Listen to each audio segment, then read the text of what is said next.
UDFന്റെ കാലത്ത് ഇങ്ങനെ ഒരു പ്രശ്നം ഉണ്ടായിരുന്നു. ഒരുപാട് കുട്ടികൾ ഇങ്ങനെ പ്രശ്നം വന്നു. ഒരു വർഷമേ പ്രശ്നം വന്നുള്ളൂ. ആ പ്രശ്നമുണ്ടായി, സത്യമാണ്.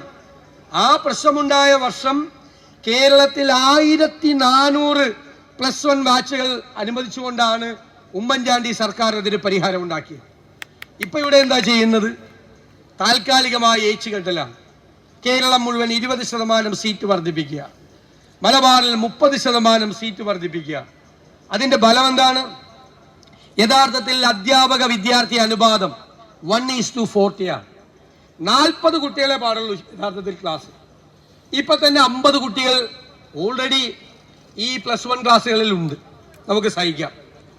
ഇപ്പോ 30% വർദ്ധിപ്പിക്കുമ്പോൾ എത്രയാ കൂടുന്നത്? കുട്ടികൾ 65ഉം 70ഉമായി വർദ്ധിക്കുകയാണ് കുട്ടികളുടെ എണ്ണം. ചില സ്കൂളുകളിൽ 75 പേരാണ് ക്ലാസ്സിൽ.